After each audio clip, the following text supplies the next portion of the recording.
우리 다 같이 찬송가 408장 우리 함께 같이 찬송하겠습니다. 찬송가 408장 우리 함께 같이 찬송합니다. 찬송가 408장 우리 함께 같이 찬송하겠습니다. 찬송가 408장입니다.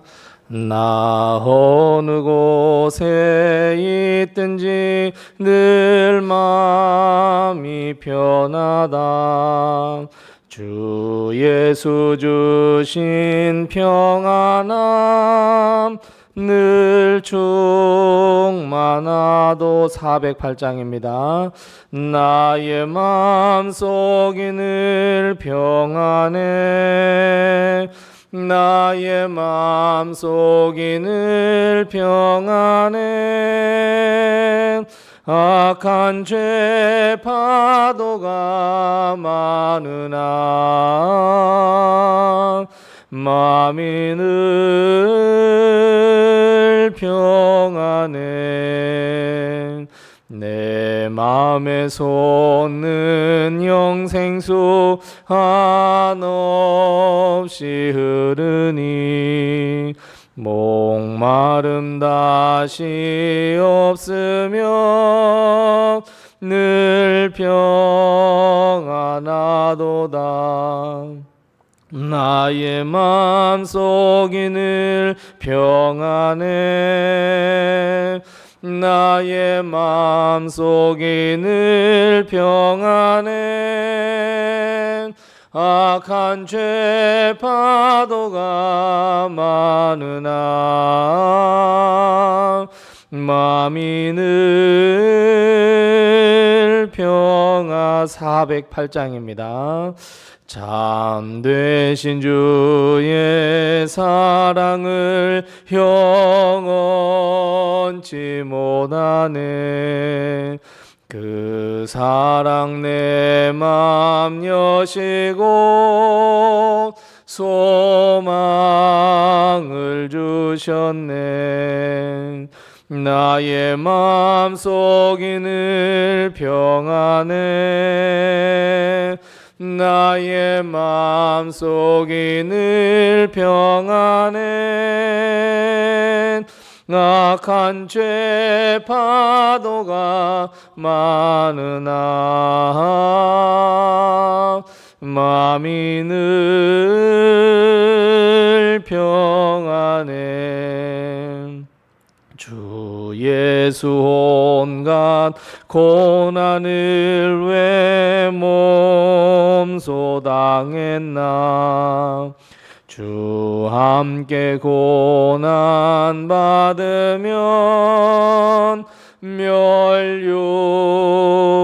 얻겠네. 나의 마음속이 늘 평안해. 나의 마음속이 늘 평안해. 악한 죄 파도가 많으나 마음이 늘 평안해. 주 예수 온갖 고난을 왜 몸소 당했나. 주 함께 고난 받으면 멸류관 얻겠네. 나의 마음속이 늘 평안해. 나의 마음속이 늘 평안해. 악한 죄 파도가 많으나 마음이 늘 평안해. 아멘. 우리 찬송가 302장 찬송 한 장 더 하겠습니다. 찬송가 302장입니다. 302장 우리 함께 같이 찬송합니다. 내 주 하나님 넓고 큰 은혜는 저 큰 바다보다 깊다. 너고 닷줄을 끌러 깊은 데로 저 한가운데 가보라.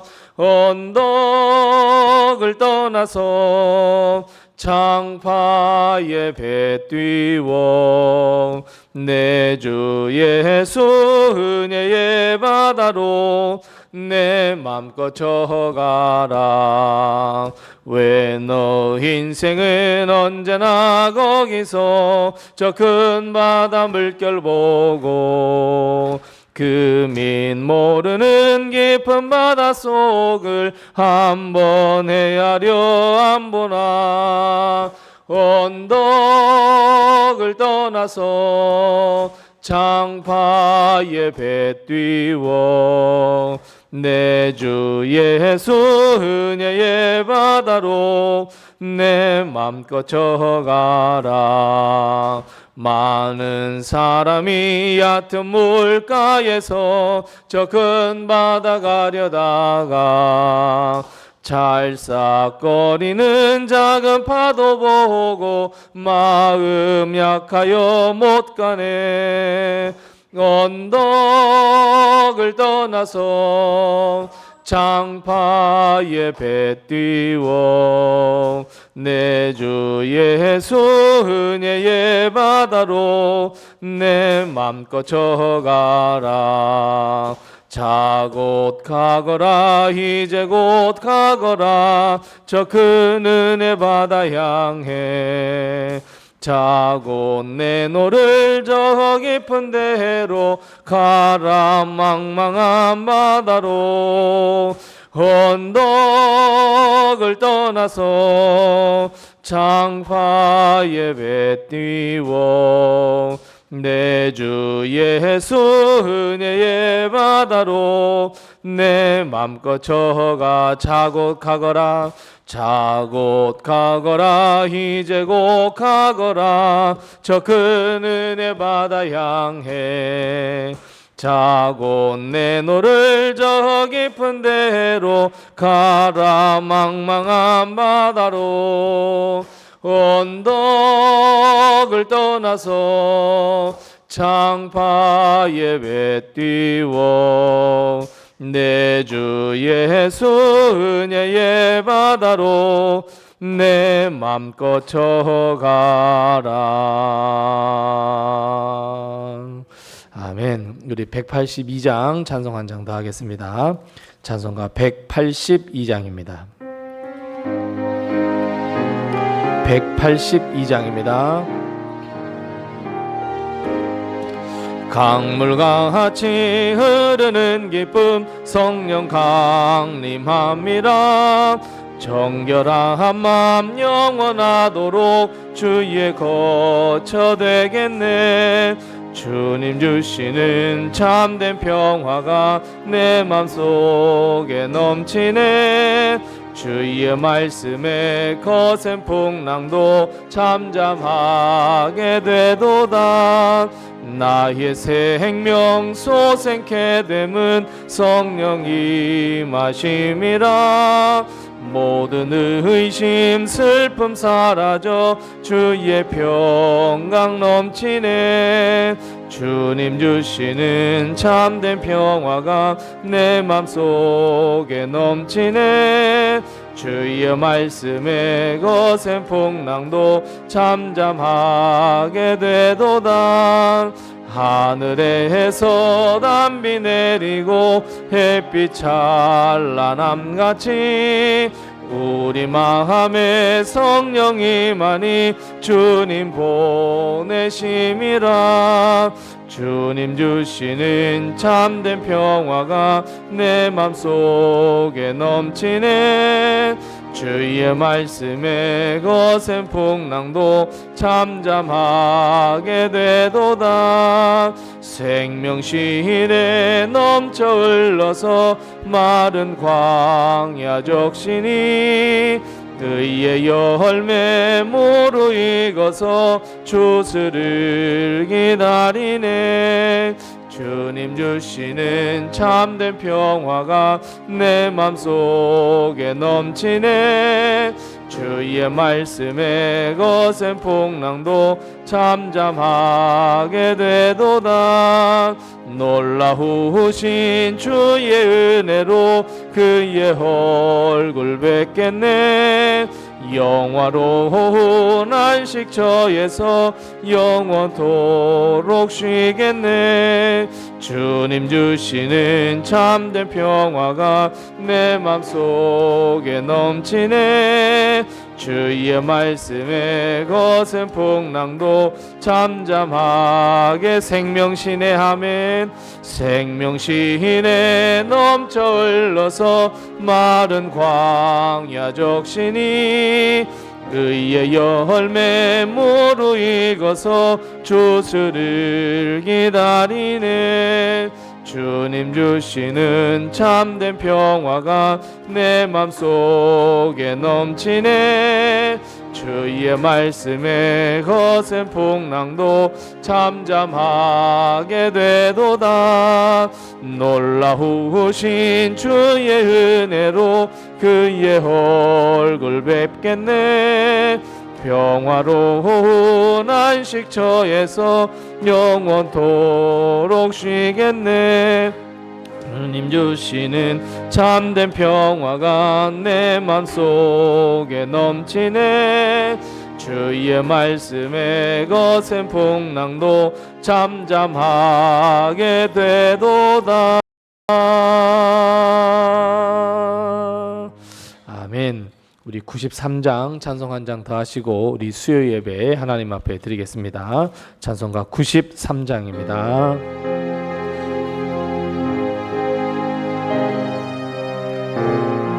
찬송가 93장입니다.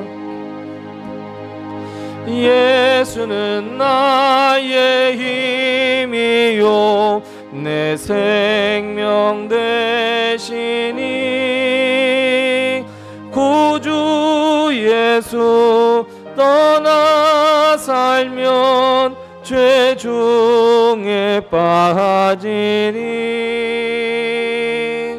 눈물이 앞을 가리고 내 맘에 근심 쌓일 때 위로하고 힘주시리 주 예수. 예수는 나의 힘이요 내 친구 되시니 그 은혜를 간구하면 풍성히 받으리. 햇빛과 비를 주시니 주수할 곡식 많도다. 귀한 열매 주시느니 주 예수. 예수는 나의 힘이요 내 기쁨 되시니 그 명령을 준행하여 늘 충성하겠네. 주야로 보호하시며 바른 길 가게 하시니 의지하고 따라가리 주 예수. 예수는 나의 힘이요 내 소망 되시니 이 세상을 떠나갈 때 곧 곧 영생 얻으리. 한없는 복을 주고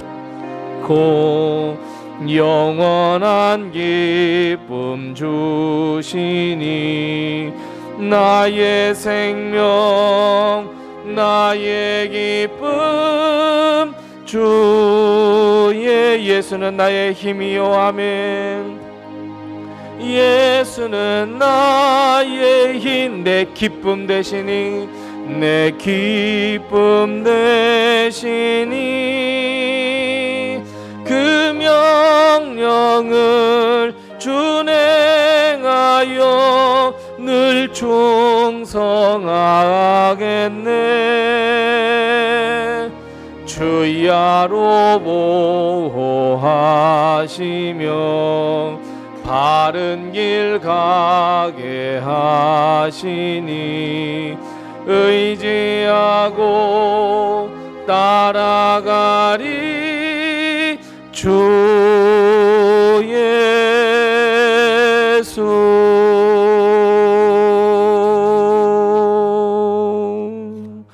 아멘. 우리 다 같이 사도신경으로 우리 신앙을 고백하시면서 수요 예배 우리 하나님 앞에 드리겠습니다.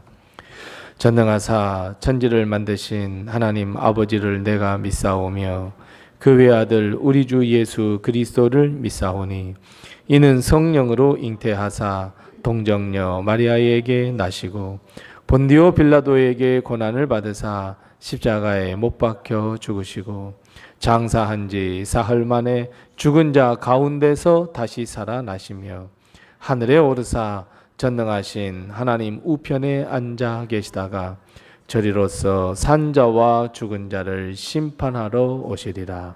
성령을 믿사오며 거룩한 공회와 성도가 서로 교통하는 것과 죄를 사하여 주시는 것과 몸이 다시 사는 것과 영원히 사는 것을 믿사옵나이다. 아멘. 하나님 아버지 은혜를 감사합니다.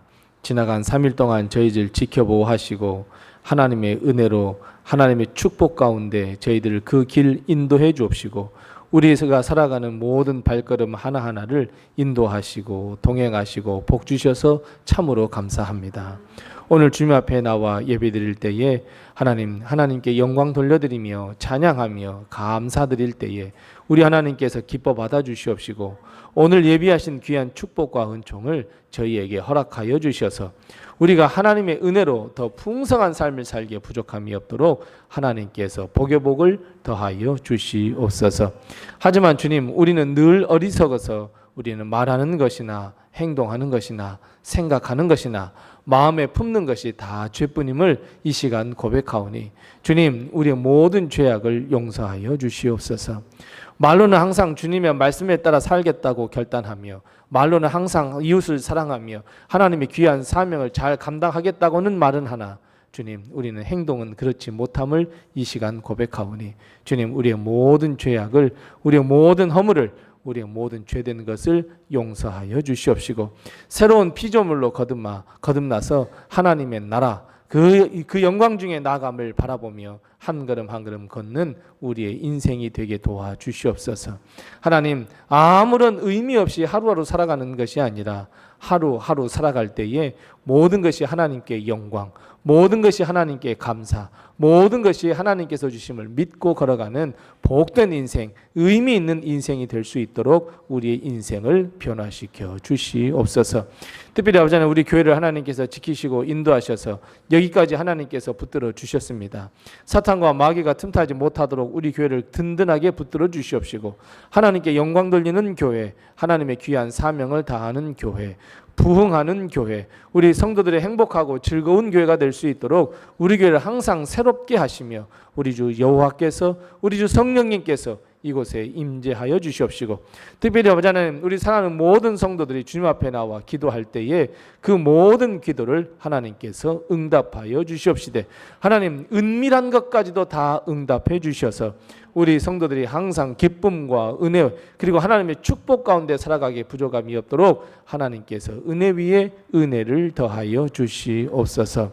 우리 교회 우리 성도들이 마음을 합하여 113 모든 성도들 릴레이 금식 기도를 하고 있습니다. 하나님께서 도우시고 인도해 주셔서 이제 다음 주까지 진행될 터인데 하나님 기도의 자리가 하나님 복된 자리가 되게 도와주옵시고 하나님이 역사의 자리가 되게 도와주시옵시고 마지막까지 사탄과 마귀가 틈타지 못해 하나님 우리가 하나님께 영광 돌려드리며 우리 모든 성도들의 마음 그 기도의 제목을 모아 기도할 때에 우리 하나님께서 응답하여 주셔서 하나님의 복으로 가득 찬 교회 하나님의 은혜로 가득 찬 우리 성도들의 가정이 다 될 수 있도록 하나님께서 도우시고 인도해 주시옵소서. 우중에도 그리고 어려운 가운데서도 수요 예배드리기 위하여 나온 우리 사랑하는 모든 성도들 우리 하나님께서 복의 복을 더하여 주시옵시고 그 믿음을 칭찬하여 주시옵시고 하나님께서 함께 하셔서 오늘 이 예배가 은혜로운 예배가 되게 도와주옵시고 하나님의 말씀이 우리의 마음과 심령을 골수를 찔러 쪼개는 역사가 일어날 수 있도록 주님께서 도우시고 인도해 주시옵소서. 마음은 원이지만 여러 가지 형편과 사정으로 참여하지 못한 우리 식구들을 우리 하나님께서 지켜보호하여 주옵시고 어디에 있든지 무엇을 하든지 눈동자와 같이 살펴주시옵시고 죄의 길에 서지 아니하도록 주님께서 도와주시옵소서.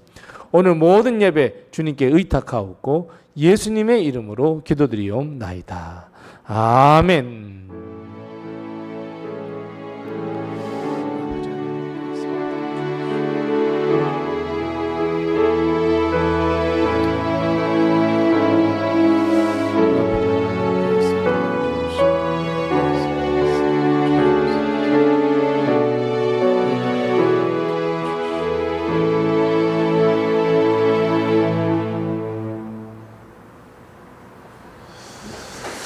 오늘 시간 하나님께서 우리에게 주시는 말씀은 신약성경 사도행전 2장 41절 말씀부터 47절 말씀입니다. 신약성경 190면에 있는 사도행전 2장 41절 말씀부터 마지막 47절 말씀까지 우리 같이 한 목소리로 이 말씀을 봉독합니다. 사도행전 2장 41절 말씀부터 마지막 47절 말씀입니다. 우리 함께 같이 한 목소리로 이 말씀 같이 봉독합니다. 그 말을 받은 사람들은 세례를 받음에 이날에 신도의 수가 3,000이나 더하더라. 그들이 사도의 가르침을 받아 서로 교제하고 떡을 떼며 오로지 기도하기를 힘쓰니라.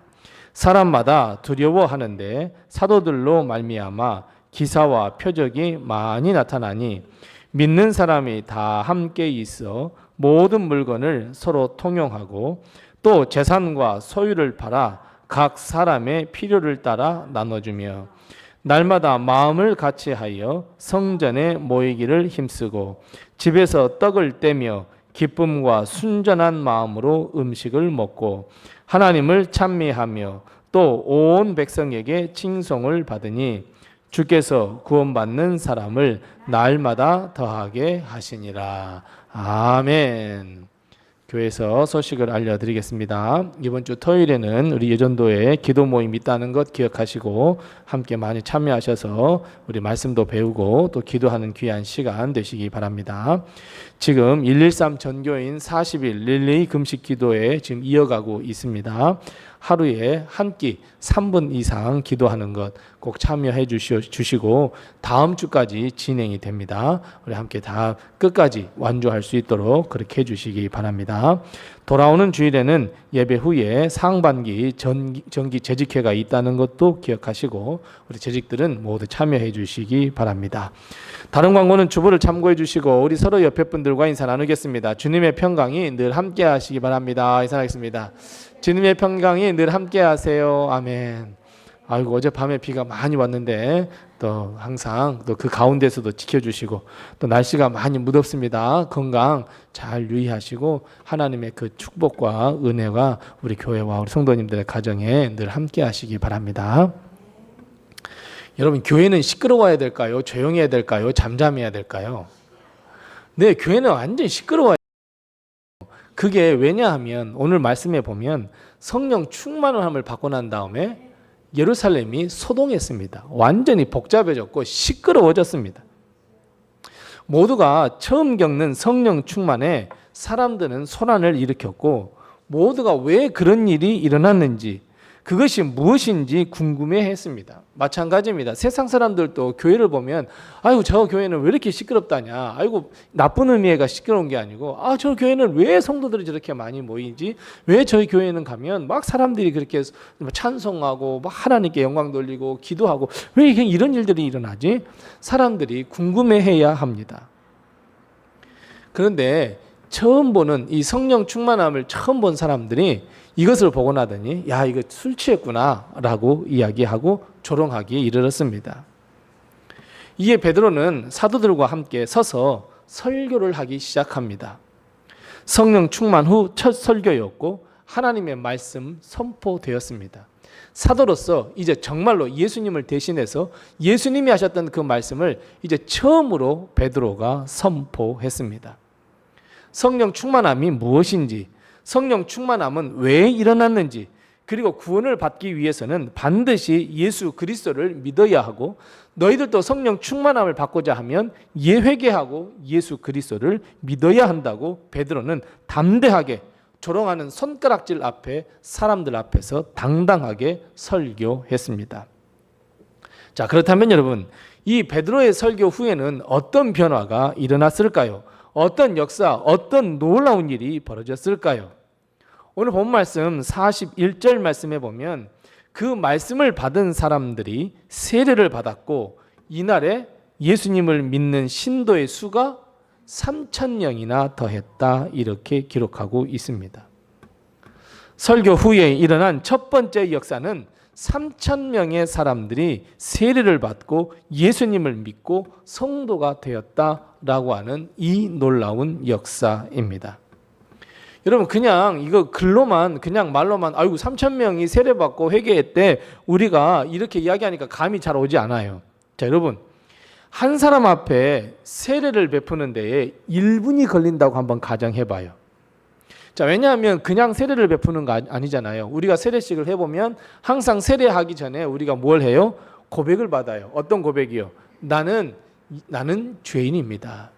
나는 예수 그리스도를 믿고 구원받겠습니다. 이 고백을 해야 하거든요. 그래야 세례를 베풀었어요. 그리고 옛날 그 당시에는 세례를 베푸는 데에 요즘이야 간편해져서 물로 성수를 떠서 이렇게 세례를 베풀지만 그 당시에는 침례였어요. 다 물에 잠겼다가 했단 말이에요. 그러니 1분 더 이상 걸렸을 것 같아요. 근데 초고속으로 하더라도 1분이라고 가정하면 그 당시에는 12사도만 세례를 베풀었어요. 그러니까 1분에 몇 명 세례 받아요? 12명이 받아요. 그러면 3,000명이 세례 받으면 몇 분이 걸릴까요? 12명씩 하면 250분이 걸려요. 약 250분 조금 넘지만. 자, 250분이라면 몇 시간이에요? 4시간이에요. 6, 4, 24니까. 4시간 15분이 걸렸어요. 여러분, 4시간 동안 3,000명한테 세례를 베푼다는 게 여러분 상상이 되십니까? 우리나라에서 가장 세례를 많이 베푸는 경우가 있습니다. 어떤 경우예요? 군대 갔을 때요. 군대 갔을 때 진중 세례식이라고 있어요. 그래서 진중 세례식을 하니까 우리 이 청년들이 막 말씀을 듣고 이제 물론 이제 뭐 전폭적으로 예수님 믿습니다라고 하는 게 아니고 그냥 뭐 초급파에 주니까 뭐 하니까 뭐 세례를 받긴 하겠지만 그 아이들에게, 그 청년들에게 세례를 주는데 너무 많은 사람을 줘야 되니까 각 노회에서 2명씩 3명씩 파송해달라 그래요. 그러면 전국 노회가 뭐 한 50개 60개 되니까 180명 190명이 세례를 준단 말이에요. 한 몇천 명씩 줘요. 근데 금방 끝나요. 그런데 이때는 4시간이 넘게 세례식을 베풀어야 했어요. 그냥 숫자로 보니까, 말로만 들으니까 어우 뭐 놀라운 역사 일어났네, 아이고 3,000명이 뭐 변했네, 아이고 3,000명 세례 받았대. 여러분, 이거는 정말요 엄청난 일이에요. 이거 3,000명이 12사도 앞에서 나는 죄인입니다, 나 예수 그리스도를 믿어 구원받겠습니다 라고 여러분 선언한다는 게 여러분 정말 엄청난 일이에요. 그것도요 베드로가 말씀을 선포한 거잖아요. 그냥 한 사람 한 사람 붙잡고 아이고 예수님 믿어야 돼요, 아이고 예수님이 이런 분이냐고 3,000명에게 선포한 게 아니라 전체 3,000명을 놓고, 아니 더 많았을지 몰라요.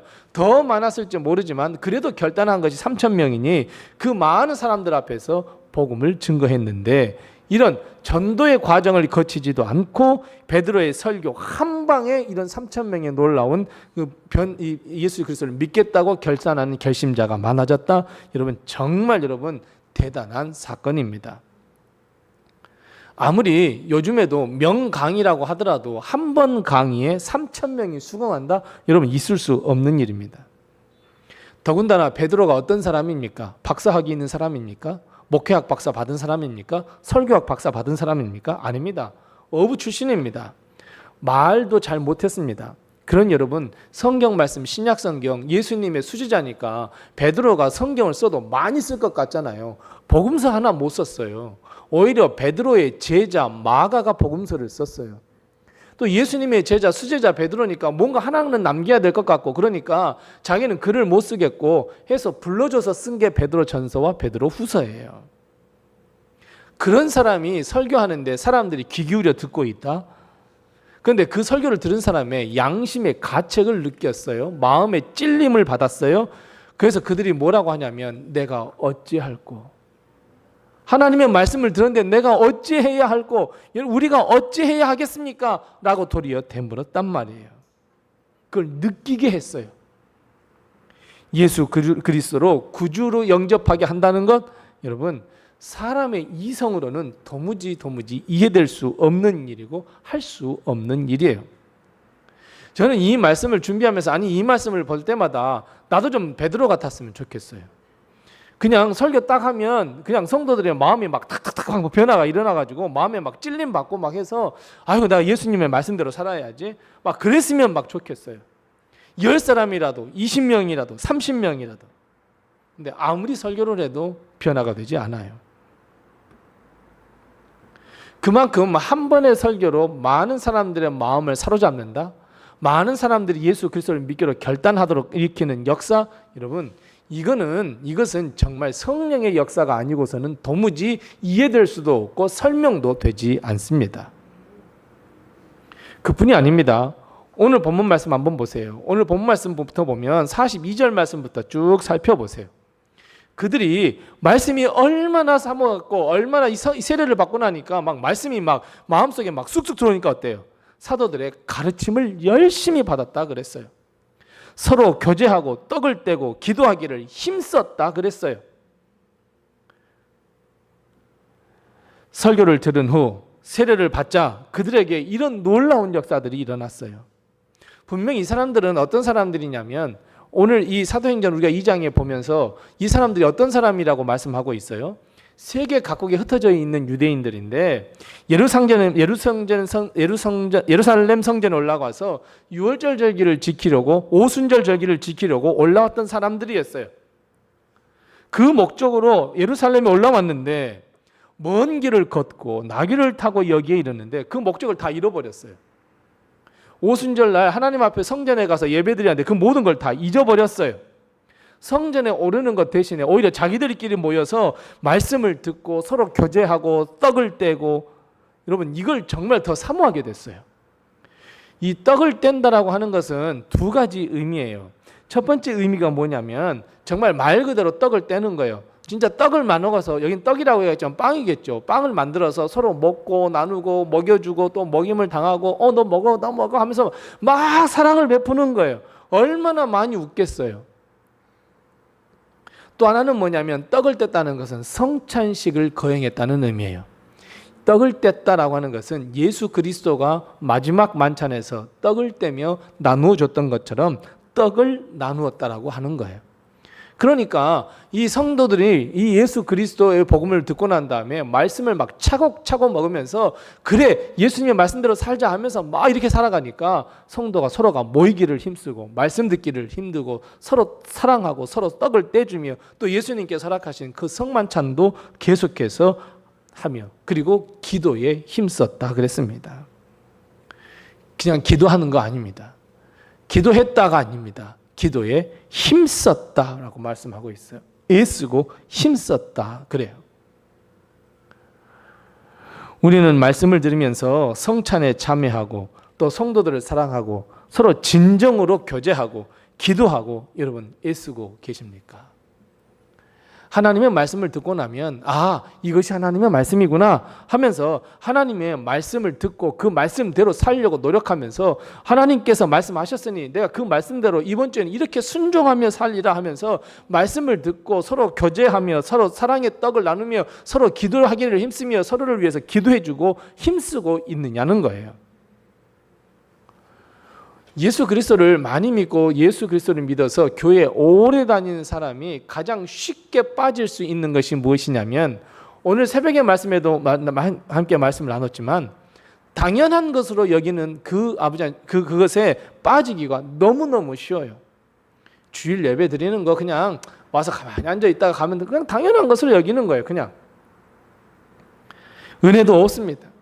그냥 내 마음이 상하면 예배도 빼먹습니다. 그냥 예배 빠지는 거 그냥 쉽게 생각해 버립니다. 오늘 못 가면 다음 주 가면 되지 뭐. 요즘은 유튜브가 발달돼 가지고 유튜브로 그냥 예배 드리면 되지 뭐. 유튜브는 정말 최후의 정말 드릴 수 없는 상황에서 드리라고 드리는 것이지, 그냥 나 예배 빠질 거야 그냥 이거 드리면 돼라고 드리는 게 아니거든요. 기도하고 성도를 서로 용납하고 사랑하는 것 도무지 일어나지 않습니다. 그럴 의지도 없습니다.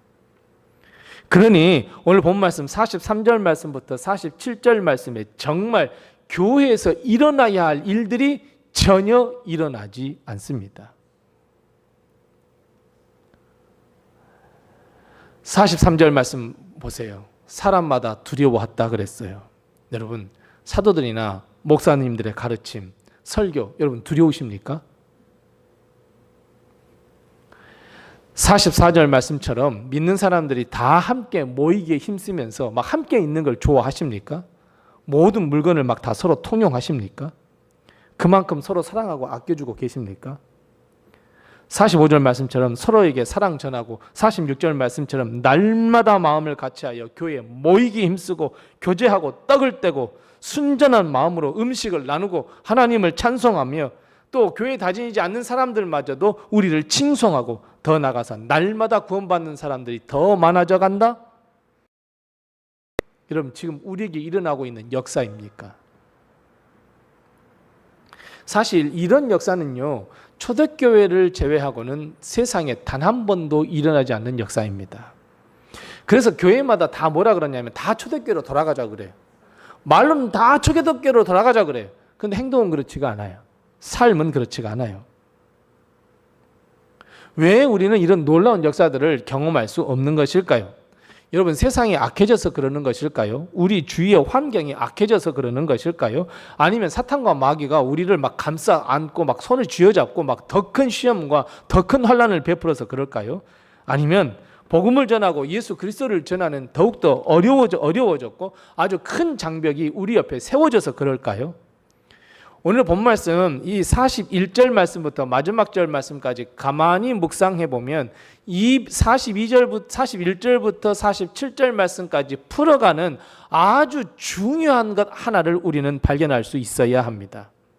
여러분, 무엇이라고 생각하십니까? 41절 말씀부터 47절까지 풀어가는 가장 중요한 핵심, 어찌 보면 교회에 큰 변화를 일으키기 위하며 내 삶에 가장 큰 변화를 일으키기 위한 가장 중요한 핵심 하나 여러분 발견해야 합니다. 여러분, 무엇입니까? 무엇이냐면 바로 말씀입니다. 41절 말씀 첫 시작이 뭐라고 시작하고 있습니까? 그 말을 받은 사람들은 이렇게 되어 있습니다. 42절은 또 뭐라고 말씀합니까?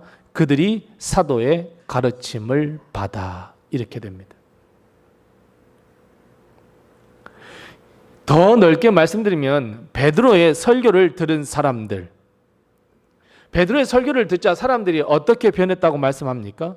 우리가 어떻게 해야 하겠느냐고, 우리가 어떻게 해야 되겠냐고, 우리가 예수 그리스도를 죽였다는데, 그리고 그 예수 그리스도가 부활했다는데 그럼 우리가 어떻게 해야 되겠느냐고, 우리 죄가 큰 거 아니냐고. 바로 여기에서부터 이제 시작이 되고 여기에서부터 역사는 시작이 됩니다. 결국 베드로의 설교를 들은 후, 말씀을 들은 후입니다. 43절부터 마지막 절까지 교회에 일어난 놀라운 역사의 그 출발점이 42절, 그들이 사도들의 가르침을 받았습니다. 사도들에게 가르침을 받았습니다. 바로 여기에서부터 이제 교회가 변화되기 시작하고 교회가 교회되기 시작합니다. 모두가 다 하나님의 말씀입니다. 그래서 여러분, 하나님을 믿는 사람들의 첫 출발점은 하나님의 말씀이어야 합니다. 하나님의 말씀이 이만큼 중요합니다.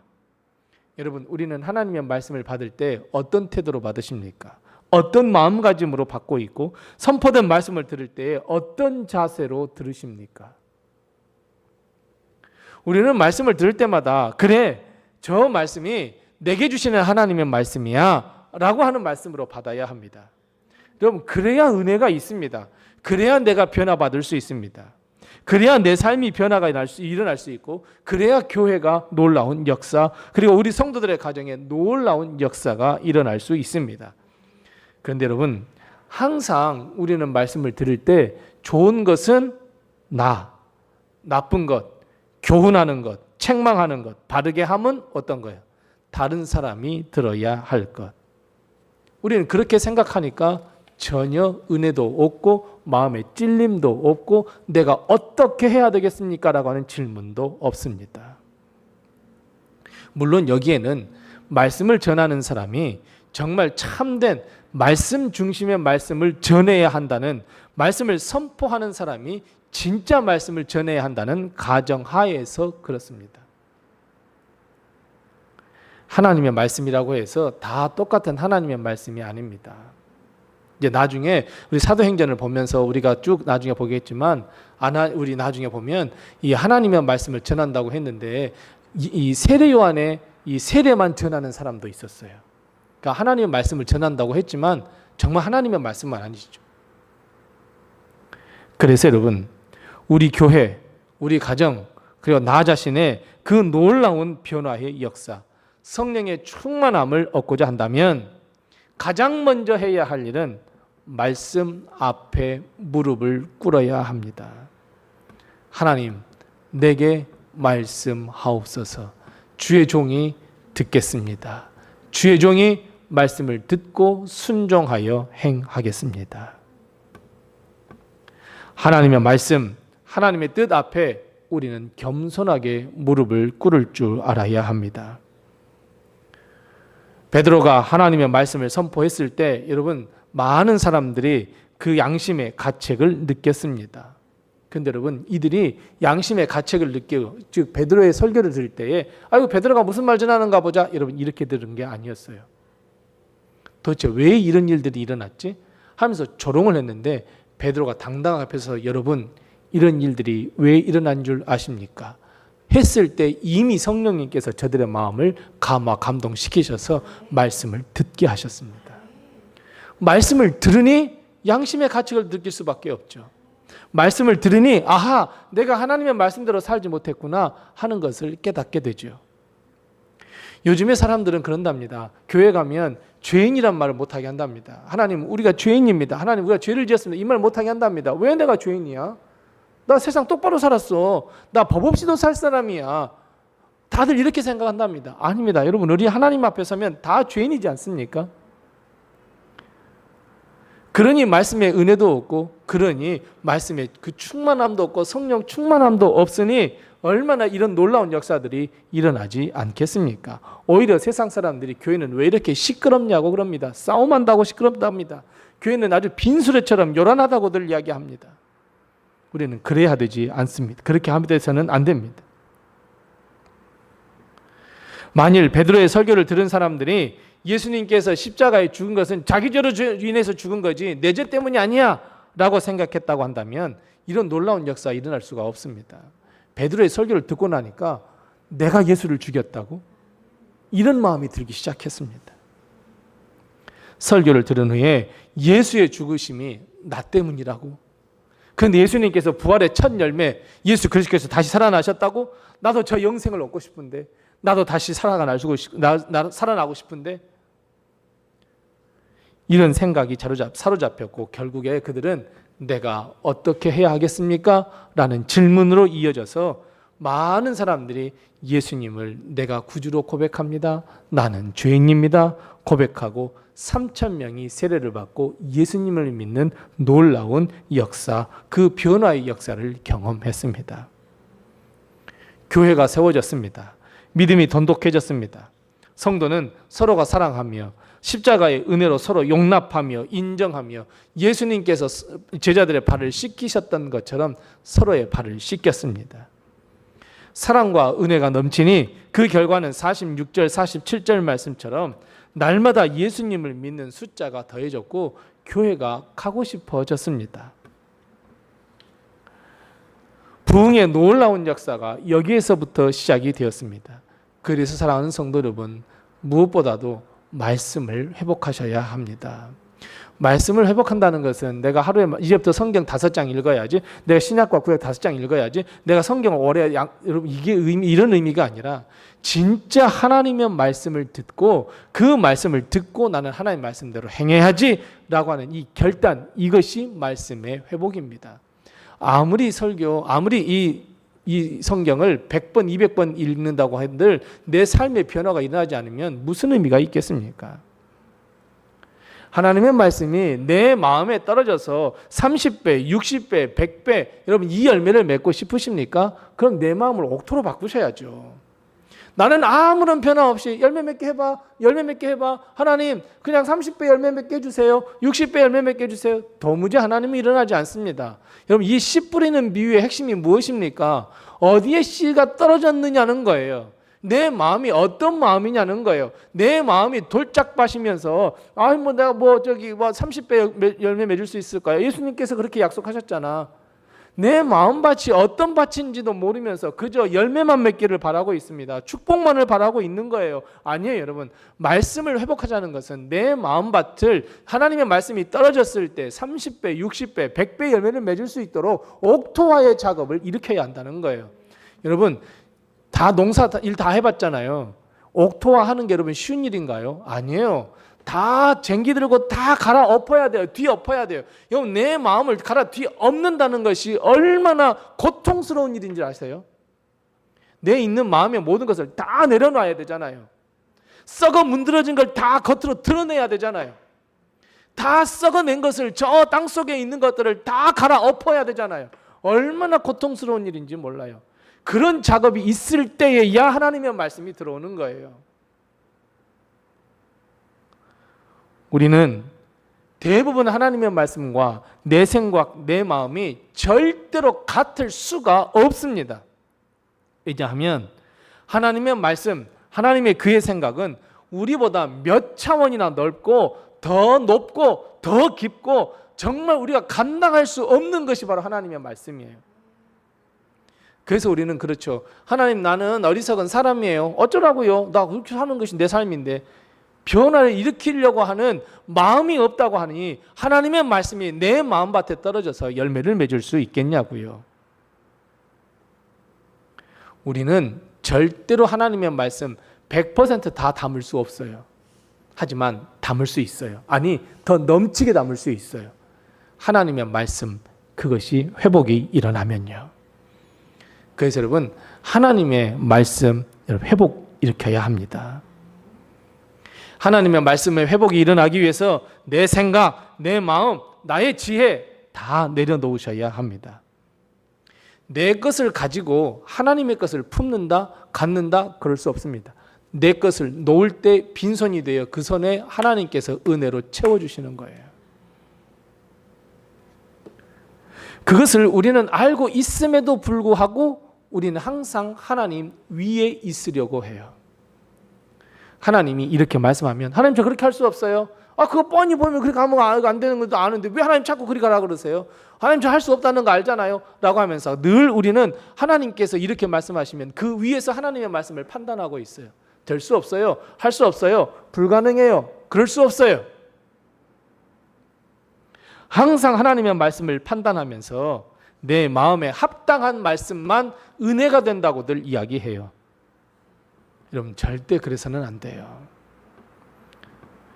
베드로의 설교로 인하여 3,000명이 변화되었고 그들이 사도들의 가르침을 받은 뒤로 교회에 놀라운 역사가 일어난 것처럼 우리도 역사를 바라고 내 삶의 놀라운 역사, 하나님의 은혜에 충만한 삶을 살기를 원한다면 여러분 말씀을 회복해야 합니다.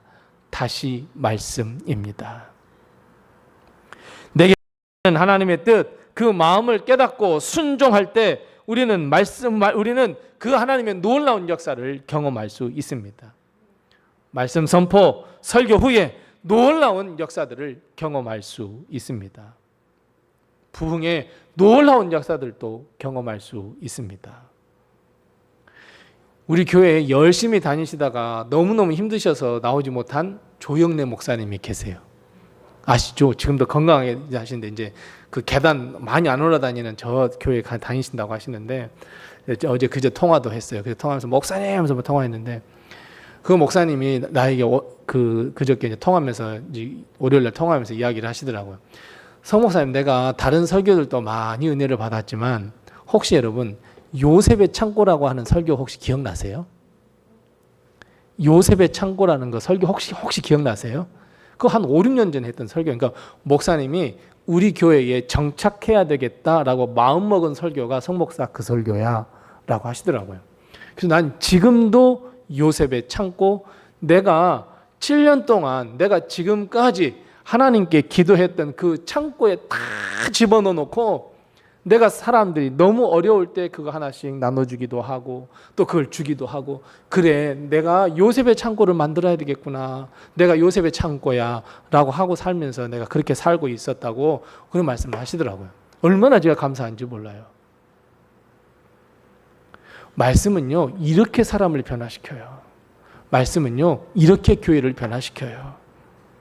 여러분, 말씀이 우리 안에 살아 움직이도록 해야 해요. 그건 누구 탓이에요? 내 탓이에요. 내가 먼저 내 마음을 옥토화로 다 만드셔야 해요. 갈아엎으셔야 해요. 그냥 하나님의 말씀 하나 떨어지면 나 그 하나님의 말씀에 순종하며 살겠다고 하는 그 마음이 있어야 해요. 그래야 우리 삶에 놀라운 역사가 일어나고 우리 삶에 놀라운 변화가 일어나요. 하나님께 기도하면 다 응답을 받습니까? 못 받습니까? 다 응답 받아요. 다 알아요. 그런데 우리는 기도할 때 어떻게 기도해요? 믿고 기도하는 것이 아니라 시험하는 기도를 해요. 하나님 이거 응답해 주시면 내가 믿어볼게요. 이러는 거 있잖아요. 하나님을 시험해요. 내가 주님을 믿고 기도합니다 라고 하면서도 마음 한구석에는 뭐예요? 아이고 뭐 하나님 기도 응답하시겠어? 우리 다 그런 마음으로 기도해요. 그러니 기도 응답이 없어요. 그냥 말씀대로 해보자고요. 말씀대로, 하나님의 말씀대로 우리가 삶을 살아가 보자고요. 그러면 우리 하나님께서 놀라운 역사를 허락해 주세요. 하나님의 말씀은 정말 우리가 감당할 수 없을 만큼 정말 충격적인 말씀들을 얼마나 많이 하시는지 몰라요. 딴 것까지 복음 전하라? 어떻게 우리가 딴 것까지 가겠습니까? 내 이웃을 내 몸과 같이 사랑하라? 어떻게 내 이웃을 내 몸과 같이 사랑하겠습니까? 원수를 위해서 기도해라? 원수를 위해서 어떻게 기도하겠습니까? 형제가 겉옷을 달라 하면 속옷까지 다 내어주라? 어떻게 그럴 수가 있겠습니까? 하지만 그럼에도 불구하고 우리가 하나님의 말씀에 순종하겠다고 하면서 우리가 마음의 밭을 옥토로 변화시켜서 하나님의 말씀이 우리의 마음밭에 떨어질 때 그것을 내가 옥토 삼아서 그 말씀을 품고 내가 그 말씀에 순종하려 할 때 성령의 놀라운 역사는 일어나고 30배, 60배, 100배의 열매가 맺어갑니다. 오늘 우리 다시 한번 오늘 이 말씀을 기억하면서 43절 말씀부터 47절 말씀, 우리 교회 그리고 우리 가정 또 내 자신에게 일어나기를 원한다고 한다면 41절, 42절 말씀처럼 그 말을 받은 사람들, 그들이 사도들의 가르침을 받아 이 말씀을 회복하는 우리 모든 성도들이 다 되시기 바랍니다. 기도하겠습니다. 하나님 아버지 은혜를 감사합니다. 이 세상에 우리는 귀만 기울이면 수많은 하나님의 말씀이 들려지곤 하지만 우리는 그 말씀을 들으려 하지 않았음을 이 시간 고백합니다. 하나님, 이제 하나님의 말씀을 듣고 그 하나님의 말씀에 순종하여 삶을 살아가겠다고 고백하고 결단하는 우리의 삶이 되게 도와주시옵소서. 하나님, 말씀이 회복되는 삶이 되게 도와주시옵소서. 말씀이 내 삶의 목적이 되며 내 삶의 방법이 될 수 있도록 하나님께서 역사하여 주시옵소서. 내가 말씀을 듣고자, 그리고 하나님의 말씀이 내 안에서 30배, 60배, 100배 열매를 맺고자 우리의 마음을 갈아엎어 주시옵시고, 하나님 그 고통스러운 작업, 그 회개의 모든 작업 가운데, 그 과정 가운데 하나님께서 함께 하셔서 위로하시고 하나님께서 축복하셔서 이제 하나님의 사람으로 복을 받으며 은혜를 받으며 살아가기에 부족함이 없도록 우리의 삶을 지키시고 인도하시고 함께하여 주시옵소서. 항상 하나님께서 주시는 그 은혜와 그 성령의 놀라운 축복, 말씀의 은혜로 살아가는 저희들 되게 도와주옵시고, 항상 하나님 감당하기 어려운 하나님의 말씀을 전하시지만 우리 그것을 가지고 한 번이라도 두 번이라도 더 행하여 하나님의 복을 얻는 우리의 삶이 될 수 있도록 하나님께서 은혜와 평강을 저희에게 허락하여 주시옵소서. 할 수 없습니다, 나는 안 됩니다가 아니라 할 수 있습니다. 주님께서 하시면, 믿음이면 다 가능합니다. 하나님, 이런 마음으로 변화받을 수 있도록 주님께서 도우시고 인도해 주시옵소서. 우리 사랑하는 모든 성도들, 우리 하나님께서 은혜로 덧입혀 주셔서 하나님 가정에 모든 놀라운 축복 허락해 주셔서 하나님 물질과 건강과 일용할 양식으로 어려움 당하지 아니하도록 우리 성도들의 가정 우리 성도 한 사람 한 사람을 지키시고 인도하시고 보호하시며 복의 복을 더하여 주시옵소서.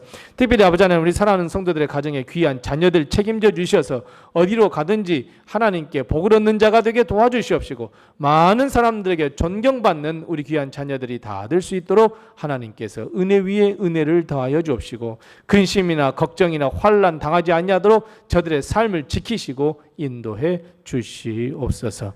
하나님, 우리 모든 일터를 하나님께서 책임지시고 인도하여 주셔서 우리 가정에 근심이 되지 아니하도록 주님께서 도와주옵시고, 무엇보다도 주님, 우리 사랑하는 성도들 가운데에 육신이 연약하여서 주님 앞에 하나님 치유해 주시옵소서, 치료해 주시옵소서. 기도하며 간구하는 우리 사랑하는 성도들을 주님께서 친히 찾아가 주셔서 안수하여 주옵시고, 치료하여 주옵시고, 치유하여 주옵시고, 또 한 번에 살아갈 수 있는 힘을 허락하여 주시옵소서. 아버지 하나님, 마음에 상처가 있는 성도는 주님께서 친히 찾아가 주셔서 주의 피 묻은 손으로 어루만져 주시옵시고, 회복시켜 주옵시고, 위로하여 주시옵시고, 다시 한번 힘을 얻을 수 있도록 주님께서 은혜 위에 은혜를 더하여 주시옵소서. 우리 하나님께서 우리 모든 성도와 우리 교회를 지켜주시고 인도하시고 가는 모든 발걸음 하나하나를 책임지시고 하나님의 축복으로 인도해 주옵시고, 하나님의 놀라운 복을 얻기에 부족함이 없도록 주님께서 귀한 은혜를 저희에게 허락하여 주시옵소서. 예수님의 이름으로 기도드리오며 이제는 주님께서 가르쳐 주신 기도로 기도하오니, 하늘에 계신 우리 아버지여, 이름이 거룩히 여김을 받으시오며 나라의 임하옵시며 뜻이 하늘에서 이룬 것 같이 땅에서도 이루어지이다. 오늘날 우리에게 일용할 양식을 주옵시고, 우리가 우리에게 죄 지은 자를 사하여 준 것 같이 우리의 죄를 사하여 주옵시고, 우리를 시험에 들게 하지 마옵시고 다만 악에서 구하옵소서. 대개 나라와 권세와 영광이 아버지께 영원히 있사옵나이다. 아멘.